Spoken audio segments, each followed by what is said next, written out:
ముఖ్యంగా ఆయనపై కేసీఆర్ మీద అబండాలు వేస్తున్నారు. ఆయన మీద దగ్గరుండి కూడా రేవంత్ సర్కార్తో కలుషితమై వాళ్ళు ఒకటే అంటూ కూడా ఆ కవిత మాట్లాడడం చూసుకోవచ్చు. ఇక మీదట ఇన్ని రోజులు వదిలాం, ఇక మీదట వదలను అంటూ కూడా ఆడ హెచ్చరించడం కూడా చూసుకున్నాం. ఏ విధంగా చూసుకోవాలంటారు శ్రీకాంత్? కవిత అంటే ఇంతకాలం మౌనంగా ఉండి ఎవరో ఉన్నారు దయ్యాలు, ఎవరో కోవట్టున్నారు, దేవుని చుట్టూ దయ్యాలు ఎవరున్నారు అంటే సో ఈ రోజు కవిత పేర్లు లీక్ చేసింది. కేసీఆర్ దగ్గరటువంటి ఆ లీక్ వీరులు ఎవరు, కేసీఆర్ పైన ఈ రోజు అవినీతి మరక రావడానికి కారణం ఎవరు అని కవిత తన మనసులో ఉన్నటువంటి ఆ భావోద్వేగాన్ని ఒక సంచలనమైనటువంటి కామెంట్ చేసింది. హరీష్ రావు, సంతోష్ రావు ఈ రెండు పేర్లను కవిత ఈ రోజు రివీల్ చేసింది. కేసీఆర్ కి అవినీతి మరక రావడానికి కారణం హరీష్ రావు, సంతోష్ రావు అంటూ చేసినటువంటి కామెంట్ ఒక్కసారిగా బీఆర్ఎస్ మొత్తాన్ని కూడా షేక్ చేసిందని చెప్పాలి. బీఆర్ఎస్ పార్టీలో ఒక గుబులే పుట్టిందని చెప్పాలి. సో ఇంతవరకు అంటే హరీష్ రావు, కేటీఆర్ పార్టీకి రెండు కళ్ళు. కేసీఆర్ నాయకత్వాన్ని వీళ్ళిద్దరే బలపరిచేది, కేసీఆర్ తర్వాతనే ఎవరైనా అన్నది మొదటి నుంచి ఉన్నటువంటి మాట. బట్ అట్లాంటిది హరీష్ రావు విషయంలో కవిత చేసినటువంటి కామెంట్స్ తర్వాత హరీష్ రావు రియాక్షన్ ఎట్లా ఉండబోతోంది, ఆ తర్వాత కేటీఆర్ రియాక్షన్ ఎట్లా ఉండబోతోంది, కేసీఆర్ ఎట్లా రియాక్ట్ కాబోతున్నారు. తండ్రి మీద ఉన్నటువంటి ప్రేమతో తండ్రికి అవినీతి మరక రావడానికి కారణం హరీష్ రావు. అందుకే రెండోసారి ఆయనకు మంత్రి పదవి ఇవ్వడానికి కూడా వెనకాడాల్సి వచ్చింది. ఇరిగేషన్ శాఖ మంత్రిగా అప్పుడు తప్పించడం కూడా జరిగిందంటూ కూడా చేసినటువంటి కామెంట్స్. ఇంత జరిగినాక సిబిఐ ఎంక్వైరీ వేస్తూ అవినీతి ముద్ర వేస్తున్నటువంటి కేసీఆర్ పైనే రేవంత్ రెడ్డి అవాకులు చెవాకులు పేలుతూ నిండు సభలో మాట్లాడుతుంటే తొక్కలో పార్టీ ఉంటే ఎంత పోతే ఎంత, తెలంగాణ ప్రజలకు తెలుసు తెలంగాణకి ఏం చేసింది కేసీఆర్, ఇంకో 100 ఏళ్లకైనా 200 ఏళ్లకైనా కేసీఆర్ పేరును గుర్తుపెట్టుకుంటారంటూ కూడా ఒక సంచలనమైనటువంటి వ్యాఖ్యలు కామెంట్స్ చేసింది ఈరోజు కవిత. ఇంత అంటే ఈ లీకులు అంటే ఈ లేఖ లీక్ చేసింది ఎవరు అన్నదానికి కూడా ఒక క్లారిటీ కవిత వచ్చింది, స్పష్టంగా కనిపిస్తోంది. కేసీఆర్ పక్కనున్న వాళ్ళలో కొందరితోటి నష్టం జరిగింది అంటే ఆ కొందరిలో 2 పేర్లు రివీల్ చేసింది. ఒకటి హరీష్ రావు, 2 సంతోష్ రావు. అంతేకాదు తనను చాలా కుట్రపూరితంగా వ్యవహరించారు తన విషయంలో, తన వెనుక అంటే చాలా కుట్రలు కూడా పన్నారు. గతంలో కూడా మాట్లాడినారు నిజామాబాద్ లో ఓడిపోవడానికి కూడా తనకు సొంత పార్టీ నాయకులే కారణం అని చెప్పేసి. సో ఇప్పుడు వీటన్నిటికి కూడా సమాధానంగా సంతోష్ రావు, హరీష్ రావులను ఇక్కడ ప్రస్తావించింది అని చెప్పడంలో ఎట్లాంటి సందేహం లేదు. ఇన్నాళ్ళు నేను పేర్లు ఎక్కడా తీయలేదు, కేసీఆర్ చుట్టూ ఉన్నటువంటి దయ్యాలు ఎవరో కోవట్లు ఎవరో వాళ్ళకే తెలియాలి అని బీఆర్ఎస్ కోర్టులో బాల్ వదిలేసింది కవిత. ఇప్పటి వరకు కూడా దీనిపైన అటు బీఆర్ఎస్ నుంచి కానీ లేదంటే కల్వకుంట్ల కుటుంబం నుంచి కానీ కేసీఆర్ నుంచి కానీ ఎట్లాంటి రియాక్షన్ రాలేదు. బట్ ఆ తర్వాత ఫైనల్గా ఈరోజు నిన్న అసెంబ్లీలో కాళేశ్వరం కమిషన్ సంబంధించి చర్చ జరిగిన తర్వాత సిబిఐ ఎంక్వైరీ వేసిన తర్వాత కవిత ఈరోజు ప్రెస్ మీట్ పెట్టిన. మోర్ ఓవర్ నిన్ననే అంటే తను మజ్దూర్ యూనియన్ కి సింగరేణిలో ఒక కొత్త సంస్థకు కూడా తను గౌరవాధ్యక్షురాలుగా ఎన్నుకోవడం, హెచ్ఎంఎస్ కి గౌరవాధ్యక్షురాలుగా తను ఏకగ్రీవం అవ్వడం, ఆ తర్వాత ఈరోజు ప్రెస్ మీట్ లో సంచలనమైన కామెంట్స్. అయితే హెచ్ఎంఎస్ నుంచి తన కార్యాచరణ ఏంటో తన కార్యాచరణ ప్రకటించబోతున్నారు. సో రాజకీయ పార్టీ పరంగా ఏమైనా నిర్ణయం తీసుకుంటారు కావచ్చు, కవితను పొలిటికల్ ఏమైనా ఎంట్రీ ఉంటుంది కావచ్చు, పొలిటికల్ సంబంధించి లేదంటే సింగరేణి కార్మికుల గురించి మాట్లాడతారేమో అని అందరూ అనుకున్నారు. బట్ వాటికి భిన్నంగా కవిత చేసినటువంటి కామెంట్స్ అంటే జనరల్ కేటీఆర్ పైన కామెంట్లు వేస్తారేమో అనుకున్నారు. ఎందుకంటే చాలా సందర్భాల్లో మా నాయకుడు కేటీఆర్ని మేము రెస్పెక్ట్ చేస్తాం, గౌరవించుకుంటాం వర్కింగ్ ప్రెసిడెంట్ గా అని చెప్పింది. మరో రాఖీ కూడా కట్టలేదు. అతో పాటు అమెరికా వెళ్ళిన తర్వాత తను అంటే గౌరవ అధ్యక్షురాలు DBG కేసు నుంచి తప్పించినటువంటి క్రమంలో అమెరికా పోయిన తర్వాత ఒక లేఖ రాసింది సింగరేణి కార్మికులు ఉద్దేశించి. కార్మికులు నేనున్నా, ప్రతి ఇంట్లో బిడ్డలాగా నేనుంటా, ప్రతి ఇంటి ఆడబిడ్డలా నేనుంటా అని చెప్పేసి కవిత చేసినటువంటి కామెంట్స్ తర్వాత సో ఇప్పుడు హెచ్ఎంఎస్ కి గౌరవ అధ్యక్షురాలు ఎన్నుకున్న తర్వాత కేటీఆర్ని టార్గెట్ చేసి బీఆర్ఎస్ పార్టీని టార్గెట్ చేసి మాట్లాడతారేమో అనుకున్నాం. కానీ వాటికి భిన్నంగా హరీష్ రావును at the same time Santosh రావును వీళ్ళిద్దరి పైన కామెంట్ చేయడం నిజానికి అన్ఎక్స్పెక్టెడ్. ఇది కేటీఆర్ పైన యుద్ధం చేస్తుంది, అన్నకు చెల్లెకు ఇక చెడింది, ఇద్దరి మధ్యలో చాలా గ్యాప్ వచ్చింది రాజకీయ పరంగా అన్నది ఒక రకమైన చర్చ. అయితే కనుక హరీష్ రావు విషయంలో మాత్రం అసలు ఎక్స్పెక్ట్ చేయలేదు. బట్ ఈరోజు కవిత చేసినటువంటి కామెంట్స్ తర్వాత బీఆర్ఎస్ పార్టీ నుంచి బీఆర్ఎస్ కాంపౌండ్ నుంచి ఎట్లాంటి రియాక్షన్ వస్తుందని చూడాలి. ఇప్పటికే గతంలో కూడా జగదీష్ రెడ్డిని రేవంత్ రెడ్డి ఎట్లయితే సంబోధిస్తారో అట్లాంటి పదజాలం ఉపయోగించి జగదీష్ రెడ్డిని ఉద్దేశించి కూడా మాట్లాడడం జరిగింది. ఏదో చావు తప్పి కన్నలోటు పోయినట్టు ఒక్క స్థానం గెలిచారు నల్లగొండ జిల్లాలో అంటూ జగదీష్ రెడ్డిని ఉద్దేశించి మాట్లాడారు. దానికి జగదీష్ రెడ్డి కూడా కౌంటర్ ఇచ్చారు. బట్ ఏదేమైనా కానీ ఇప్పటి వరకు జగదీష్ రెడ్డి వేరు, మిగతా బీఆర్ఎస్ పార్టీ నాయకులు వేరు. బట్ ఏకంగా హరీష్ రావు, సంతోష్ల పైనే కామెంట్ చేసింది కవిత. అంటే ఇక పార్టీ నుంచి వేటు వేస్తారా, పార్టీ నుంచి బయటికి పంపించేస్తారా, పార్టీ గుడ్ బై చెప్పేస్తారా, సో పార్టీ నుంచి బహిష్కరించడమే తర్వాయి భాగమా? సో బీఆర్ఎస్ పార్టీలో మాత్రం ఒక కొత్త చరిత్రకు నాంది పలకబోతోంది. డైరెక్ట్ గా హరీష్ రావును, సంతోష్ రావును ఉద్దేశించి మాట్లాడారు. ఎస్, వీళ్ళిద్దరూ ఎంత దగ్గర కేసీఆర్ కానీ ఆ రోజు ఉన్నటువంటి టీఆర్ఎస్ బీఆర్ఎస్ ప్రభుత్వాలకు కానీ చాలా క్రియాశీలకంగా ముందు నడిపించారు. అయితే హరీష్ రావుతో గతంలో కేటీఆర్ కూడా కొంత చెడింది. ఆ కేసీఆర్ కూడా చాలా కాలం పాటు హరీష్ రావును దూరం పెట్టడం జరిగింది. హరీష్ రావుతో పెద్దగా సయోధ్య లేదు అన్నది ప్రధానంగా బయటకు వినిపించినటువంటి అంశాలు. అయితే ఈ మధ్య కాలంలోనే కేటీఆర్ హరీష్ రావు ఇద్దరు ఒకటైపోయారు. హరీష్ రావు ఇంటికి కేటీఆర్ వరుసగా 2 రోజులు వెళ్ళి కాంప్రమైజ్ చేయించుకోవడం, సో వాళ్ళిద్దరూ ఒకటైపోయారు. ఇక ఇద్దరు ఒకటైపోయిన తర్వాత కేసీఆర్ కీలకమైనటువంటి ఈ కాళేశ్వరం ప్రాజెక్ట్ సంబంధించినటువంటి బాధ్యతలన్నీ కూడా పీపీటీ ప్రెజెంటేషన్లో లేదంటే ప్రభుత్వానికి ఇవ్వాల్సినటువంటి క్లారిటీయా, ప్రజల్లోకి పంపించేటువంటి సంకేతమా అన్ని కూడా హరీష్ రావుకి అప్పచెప్పారు. సో అంటే పార్టీ పరంగా కేటీఆర్ చూసుకుంటే పార్టీని బలోపేతం చేసే దిశగా ప్రభుత్వాన్ని ఎదుర్కొనేందుకు హరీష్ రావు చాలా క్రియాశీలకమైనటువంటి బాధ్యతలు మోస్తున్నారు.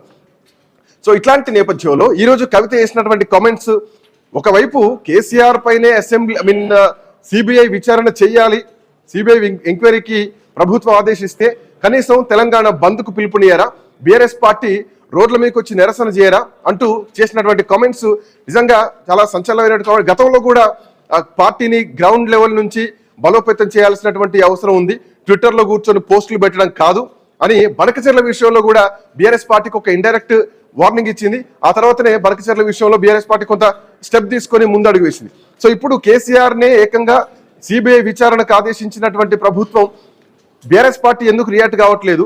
నిరసనలు తెలపాలి, బంద్కు పిలుపునియాలి. ఆ రోజు కమిషన్ విచారణకు హాజరైతేనే రాష్ట్రాన్ని అగ్నిగుండంగా చేయాల్సినటువంటి పరిస్థితి, ఎవరు రెస్పాండ్ కావట్లేదు అని చెప్పారు. కవిత కామెంట్ చేసింది. అంటే ఇవన్నీ మనకు ఎట్లా కనిపించిందంటే కవిత కేటీఆర్ను ఉద్దేశించే మాట్లాడుతుంది, సో సంతోష్ను ఉద్దేశించే మాట్లాడుతున్నారు అని అక్కడి వరకే అనుకున్నారు. కానీ హరీష్ రావు పేరును మాత్రం ఎవరు ఊహించలేదు. ఈరోజు హరీష్ రావు విషయంలో కవిత చేసినటువంటి కామెంట్స్ మాత్రం రాజకీయ ప్రకంపనలు పుట్టిస్తున్నాయి. హరీష్ రావు వెనక రేవంత్ రెడ్డి ఉన్నారని మాట్లాడుతున్నారు, బట్ కవిత వెనకాలే రేవంత్ రెడ్డి ఉన్నారన్నది రాజకీయ వర్గాల్లో ఇంకొక పాయింట్. సో కవిత వెనకాల రేవంత్ రెడ్డి ఉన్నారు, కవిత చెప్తే పనులైపోతున్నాయి. నిజామాబాద్ పోయినా కానీ కొంతమంది కాంగ్రెస్ పార్టీ నాయకులు కవితను కలుస్తున్నారు అని ప్రధానంగా కొన్ని కామెంట్లు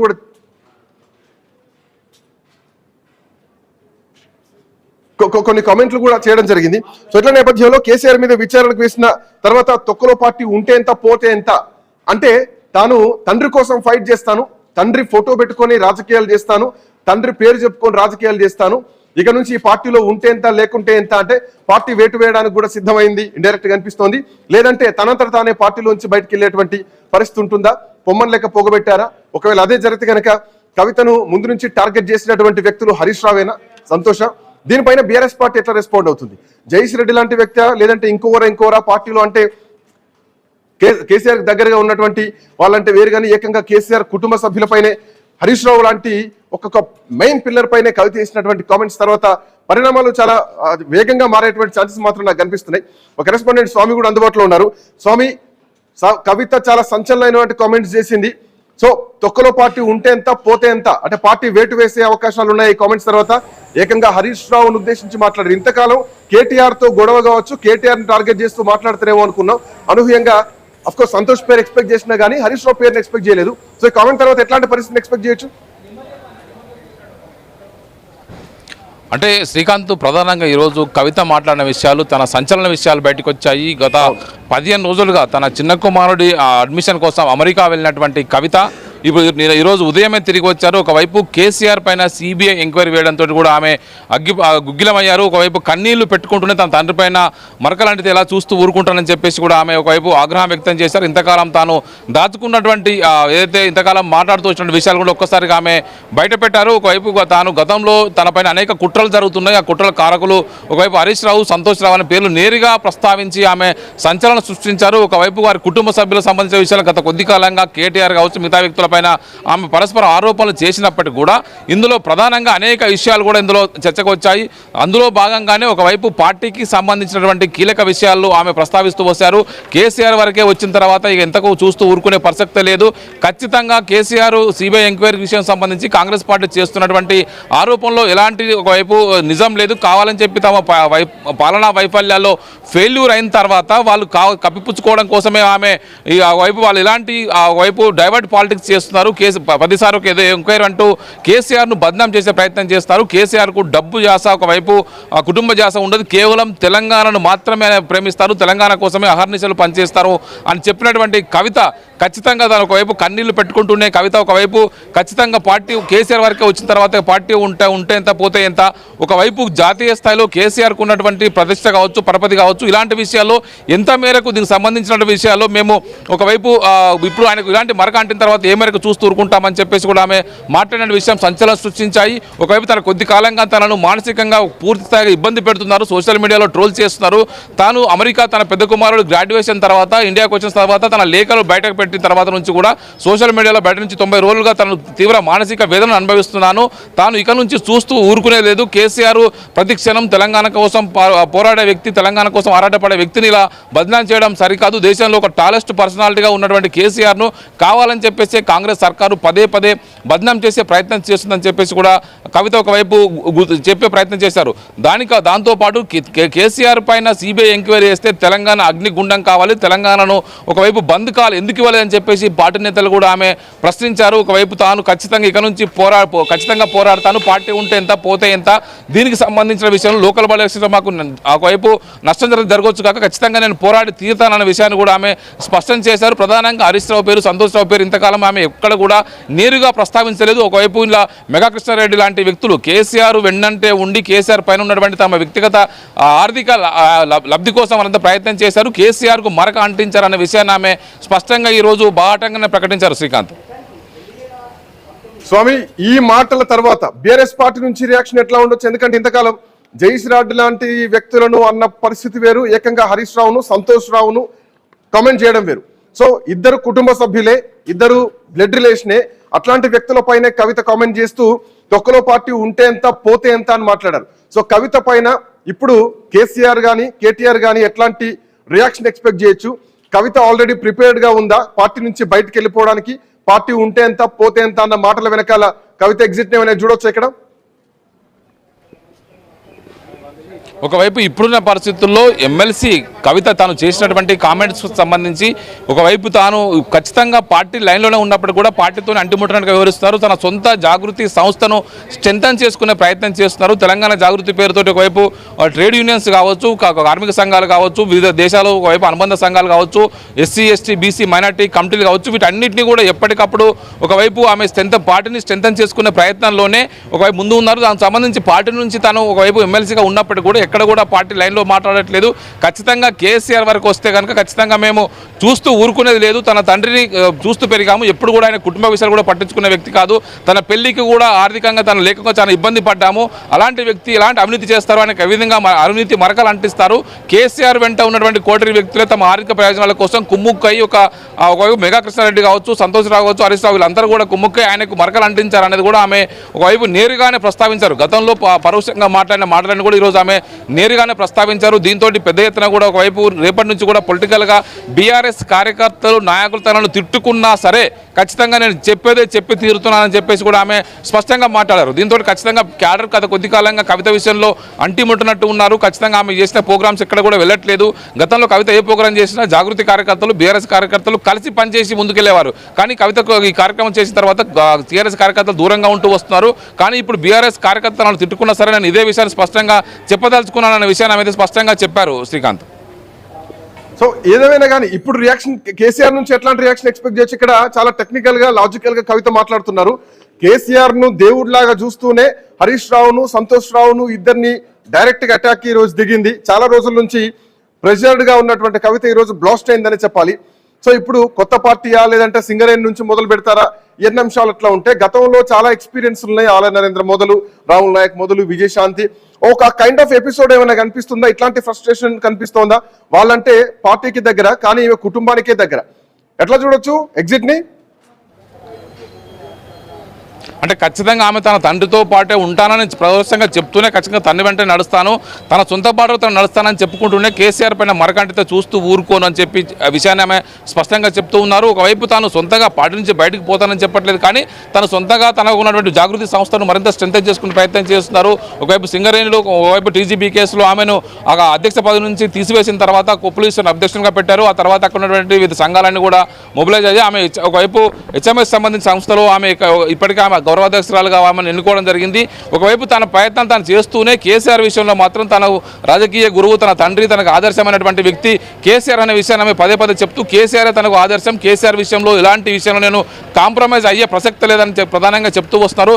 విషయం తన తండ్రి దాకా వచ్చిన తర్వాత ఇక ఊరుకునే ప్రసక్తి లేదని చెప్పేసి కూడా ఆమె మాట్లాడుతూ ఉన్నారు. శ్రీకాంత్, తండ్రి వరకు వస్తే ఊరుకునే ప్రసక్తి లేదని చెప్పేసి కవిత మాట్లాడుతున్నారు. బంధు కాలివరా అని చెప్పేసి డైరెక్ట్ క్వశ్చన్ చేస్తున్నారు.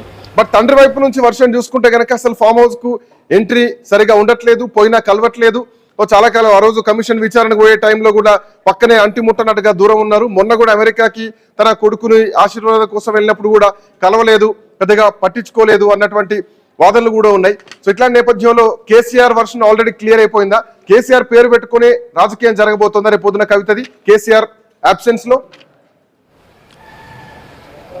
అంటే కేవలం ఆమె కేసీఆర్ సింబల్ ద్వారానే, బీఆర్ఎస్ సింబల్గా కాకుండా కేసీఆర్ సింబల్ని తను వినియోగించుకుంటుంది. ఒకవైపు తన పార్టీ కార్యాలయాన్ని కావచ్చు, బయట కావచ్చు, కేవలం కేసీఆర్ పేరును, ఒకవైపు తెలంగాణ సంబంధించి జాతిపితగా పేర్కొన్నటువంటి ప్రొఫెసర్ జయశంకర్ పేరును మాత్రమే వినియోగించుకుంటుంది. తెలంగాణ జాగృతి కూడా వాళ్ళ పోర్టల్ కూడా వినియోగిస్తుంది. ఎక్కడ కూడా ఒకవైపు పార్టీకి సంబంధించిన గుర్తులు కావచ్చు, పార్టీకి సంబంధించినటువంటి సింబల్స్ ఎక్కడ వినియోగించట్లేదు.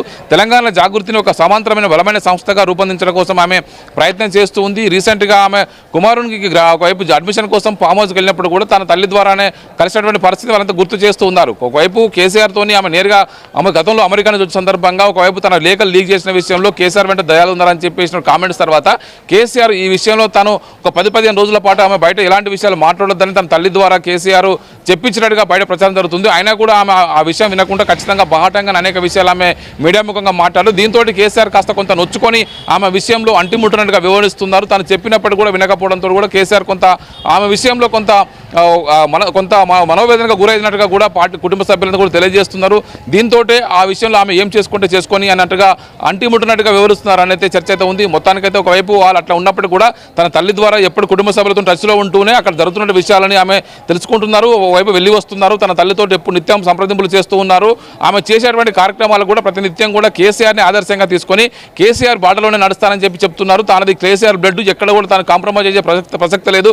ఇక విషయం కేసీఆర్ దాకా వచ్చిన తర్వాత ఎక్కడ మేము ఊరుకునే ప్రసక్తి లేదు. కేసీఆర్ వెంట ఉన్నటువంటి వ్యక్తులే తమ ఆర్థిక లావాదేవీల కోసం, ఆర్థిక ఆయాచిత లబ్ధి కోసం, కాంట్రాక్టుల లబ్ధి కోసం వాళ్ళంతా కూడా కలిసే కేసీఆర్కు ఈ అవినీతి మరకలు అంటించారని చెప్పేసి కూడా ఆమె ఆరోపణలు అయితే చేశారు. శ్రీకాంత్, అంటే అవినీతి మరకలు కేసీఆర్ కంటడానికి కారణమే హరీష్ రావు, సంతోష్, మేఘా కృష్ణారెడ్డి పేర్లు అని చెప్పింది.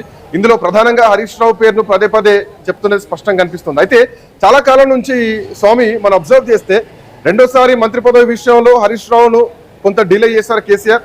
ఆ తర్వాత ఈ మధ్య కాలంలో కూడా హరీష్ రావుకు కేటీఆర్ కు మధ్యలో కొంత గ్యాప్ ఏర్పడింది. ఆ గ్యాప్ ను కూడా కేటీఆర్ హరీష్ రావు ఇంటికి వరుసగా 2 రోజులు వెళ్ళి భేటీ కావడం, సో సద్దు మణిగిపోయింది. ఇద్దరు కలిసి పనిచేస్తున్నారు బీఆర్ఎస్ పార్టీలో. మోర్ ఓవర్ పార్టీ పరంగా కేటీఆర్ చూసుకుంటే పార్టీని డిఫెండ్ చేసేటువంటి పరిస్థితి మాత్రం హరీష్ రావు టేక్ ఓవర్ చేసుకున్నాడు. ఈవెన్ కాళేశ్వరం ప్రాజెక్టు విషయంలో బీఆర్ఎస్ పార్టీని ఎంత భుజాన మోస్తున్నారు, కేసీఆర్ ని భుజాన మోస్తున్నారు. 1 మ్యాన్ బ్యాటింగ్ నిన్న చూస్తున్నాం మన అసెంబ్లీలో. ఇట్లాంటి సయోధ్య కుదిరిన కేసీఆర్ కల్వకుంట్ల కుటుంబంలో హరీష్ రావు పైన, సంతోష్ పైన చేసినటువంటి ఈ కామెంట్స్ తర్వాత కుటుంబంలో ఏమైనా క్లాషెస్ వస్తాయా? దీనికి ఏమైనా రియాక్ట్ అవుతారా హరీష్ రావు కానీ లేదంటే కేటీఆర్ కానీ? ఎందుకు అనాల్సి వస్తుందంటే పార్టీకి సంబంధించిన విషయాలు పార్టీ లైన్లోనే ఇంటర్నల్ గా మాట్లాడాలి, బయట మాట్లాడకూడదంటూ కూడా కవితను ఉద్దేశించి గతంలోనే కేటీఆర్ చేశారు. ఇప్పుడు కవిత ఏకంగా బయటకు వచ్చి బ్లాస్ట్ అయిపోయారు. దీని తర్వాత కవిత సస్పెన్షన్ రెడీ అవుతుంది అనుకోవచ్చా? ఎట్లా ఉండొచ్చు? అంటే ఒకవైపు ఇప్పటికే ఒకవైపు గతం నుంచి కూడా కేసీఆర్ సంబంధించి కుటుంబ విషయంలో ఎక్కడ కూడా అందరూ కూడా కలిసికట్టుగా పనిచేశారు. కేసీఆర్ అధికారంలో ఉన్న సమయంలో కూడా కుటుంబ సభ్యులకే పదవులు కట్టబెట్టారు, నిరుద్యోగులకు ఏమీ ఇవ్వలేదు, వారికి మాత్రమే ఉద్యోగాలు వచ్చాయని చెప్పేసి బయట నుంచి ప్రతిపక్షాల నుంచి పెద్ద ఎత్తున కూడా అటాక్ జరిగినప్పుడు కూడా ఎవరు కూడా స్పందించట్లేదు. ఒకవైపు కేసీఆర్ గవర్నమెంట్ తొలి దశలో ఒకవైపు పార్టీకి సంబంధించినటువంటి కీలక నేతగా సీనియర్ నాయకుడిగా ఉన్నటువంటి హరీష్ రావుకు ఇరిగేషన్ శాఖను, అదేవిధంగా ఒకవైపు వివిధ శాఖలు అప్పచెప్పడం జరిగింది. ఆ ఇరిగేషన్ శాఖని కీలకమైనటువంటి ప్రాజెక్టులన్నీ కూడా చూశారు.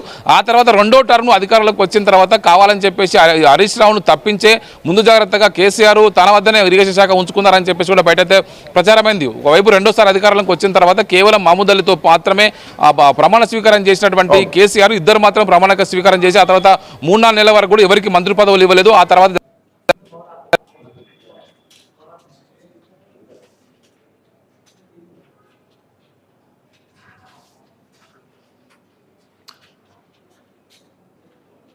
ఐ థింక్ నెట్వర్క్ ఇష్యూ వచ్చినట్టుంది స్వామి.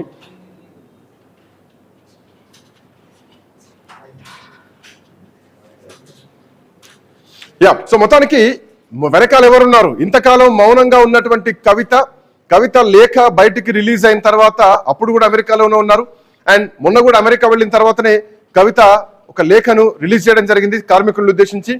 సో టీబీజీకేఎస్ అధ్యక్షురాలిగా గౌరవ అధ్యక్షురాలిగా కవితను తప్పిస్తూ కొప్పుల ఈశ్వర్ను నియమించడం జరిగింది. ఇట్లా నేపథ్యంలో కవిత దానికి సంబంధించి క్వశ్చన్ చేయడం జరిగింది. కార్మికుల హక్కులను కార్మికుల చట్టాలను తుంగలో తొక్కి పార్టీ కార్యాలయాల్లో ఎట్లా నియమించుకుంటారు? దానికి ఒక లోకల్ బాడీ ఉంటుంది. సో దాంట్లో ఎన్నిక ఉంటుంది. ఏకగ్రీవంగా ఎన్నుకోవడమా లేదంటే సభ్యులు ఉంటుందా? ఒక నామినేషన్ పద్ధతిలో జరగాల్సినటువంటి ఎన్నికల్ని ఇట్లా TRS party working president KTR తీసేయడం, ఇంకొక నియమించడం, దట్టు పార్టీ కార్యాలయంలో ఎంతవరకు సమంజసం అంటూ కూడా కవిత ఈ అంశాన్ని అమెరికాలో ఉన్నప్పుడు క్వశ్చన్ చేసింది. అయితే ఈ రోజు మార్నింగ్ అమెరికా నుంచి వచ్చింది కవిత. సో వచ్చినటువంటి క్రమంలో నిన్ననే హెచ్ఎంఎస్ యూనియన్ కి గౌరవ అధ్యక్షురాలుగా ఏకగ్రీవంగా రియాజ్ ఆ పార్టీ జనరల్ సెక్రటరీ ఆ సంస్థ జనరల్ సెక్రటరీ ఎన్నుకోవడం జరిగింది. ఏకగ్రీవంగా ఎన్నుకున్నారు. సో తర్వాత పార్టీలైనా లేదంటే పొలిటికల్ రూటా ఏదో ఒకటి కన్ఫర్మ్ చేస్తారొచ్చు. అధ్యక్షురాలుగా ఎన్నికైన తర్వాత తన రాజకీయ భవిష్యత్తు గురించి మాట్లాడతారేమో అని అందరూ ఎక్స్పెక్ట్ చేసినాం. లేదంటే కేటీఆర్ ను ఉద్దేశించి మాట్లాడతారు కావచ్చు. కేటీఆర్ వర్కింగ్ ప్రెసిడెంట్ గా ఉండి తనను తప్పించారు. ఇవన్నీ కాకుండా హరీష్ రావు పేరు, సంతోష్ రావు పేరు, కేసీఆర్ చుట్టూ ఉన్నటువంటి దయ్యాలు ఎవరు, కేసీఆర్ పక్కన ఉన్నటువంటి కోవట్లు ఎవరు అన్నదానికి కవిత ఈ రోజు ఆమె వేసినటువంటి ప్రశ్నకు ఆమె సమాధానం ఇచ్చుకుంది. ఈ రోజు బ్లాస్ట్ అయింది. దీని తర్వాత బీఆర్ఎస్ పార్టీ అధిష్టానం దీన్ని ఎట్లా చూస్తుంది? ఇప్పటికే కేటీఆర్ ఉదయం నుంచి కూడా సిబిఐ ఎంక్వైరీ వేసినటువంటి క్రమంలో కేసీఆర్ తో ఇరవై ఫామ్ హౌస్ లో భేటీ అయ్యారు. సుదీర్ఘంగా ఆ భేటీ జరిగింది. సో ఇట్లాంటి నేపథ్యంలో కవిత ఈరోజు ప్యారలల్ గా అంటే స్టెప్ బై స్టెప్ బీఆర్ఎస్ పార్టీకి ఊపిరాడనటువంటి పరిస్థితి కనిపిస్తోంది. ఓవైపు సిబిఐ ఎంక్వైరీ, ఇంకోవైపు కవిత. సో ఈ రెండు లైన్లు బీఆర్ఎస్ పార్టీని చాలా ఇబ్బంది పెడుతున్నాయని చెప్పడంలో ఎట్లాంటి సందేహం లేదు. ఒకవైపు సిబిఐ ఎంక్వైరీ ఎట్లా ఎదుర్కోవాలి అని మల్లగులాలు పడుతున్నటువంటి బీఆర్ఎస్ పార్టీకి ఇప్పుడు కవిత ఒక నిజానికి ఒక పెద్ద గుదిబండలాగా ఈ కామెంట్లు చేసిందని చెప్పాలి. ఏకంగా హరీష్ రావు పైన, సంతోష్ రావు పైన చేసింది. సో ఆ తర్వాత పార్టీలో ఎంతవరకు ఉంటుంది, ఎంతసేపు ఉంటుంది, ఎన్ని గంటలు ఉంటుంది, ఈరోజు సాయంత్రానికి ఏమైనా జరగవచ్చు బీఆర్ఎస్ పార్టీలో. గతంలో ఇట్లాంటి సందర్భాలు మనం చూసాం. ఈటెల రాజేందర్ విషయంలో అప్పటికప్పుడే బర్తరఫ్ చేయడం, అప్పటికప్పుడే పార్టీలోంచి తీసేయడం. సో మసిలీ బ్లాస్ట్ అయినటువంటి బీఆర్ఎస్ పార్టీ. సో కవిత విషయంలో ఎట్లా ఉండబోతోంది, పార్టీ ఎట్లా నిర్ణయం తీసుకోబోతోంది, హరీష్ రావు రియాక్షన్ ఎట్లా ఉండబోతోంది అని చూడాలి. చూద్దాం ఎట్లాంటి పరిస్థితులు ఉండబోతాయో. Thank you Brahmani, over to you. Right Srikanth. ఇక కాళేశ్వరం ఎపిసోడ్ లో కేసీఆర్ కు మరక అంటిందంటే హరీష్, సంతోష్ రావు పాత్ర లేదా అని ఎమ్మెల్సీ కవిత సంచలన వ్యాఖ్యలు చేశారు. ఇన్నాళ్లు వాళ్ళ పేర్లు తీయలేదని, వాళ్ళ వెనుక సీఎం రేవంత్ రెడ్డి ఉన్నారన్నారు. హరీష్ రావు, సంతోష్ రావు, మేఘారి కృష్ణారెడ్డిల కక్కుర్తి వల్ల కేసీఆర్ ఆరోపణలు ఎదుర్కొంటున్నారని హాట్ కామెంట్స్ చేశారు కవిత. తెలంగాణ ఉద్యమానికి సంబంధం లేని వ్యక్తి కేసీఆర్ పై సిబిఐ ఎంక్వైరీ వేస్తాడంటే కారణం ఎవరని ప్రశ్నించారు. ఇన్ని రోజులు హరీష్ రావు, సంతోష్ రావుల పేరు బయటకు తీయలేదని, ఇప్పుడు కూడా బయటకు చెప్పకపోతే ప్రజలు కేసీఆర్ ను తప్పుగా అనుకునే అవకాశం ఉందన్నారు కవిత. మరి ఏం జరుగుతుందో చూడాలంటే వేచి చూడక తప్పదు.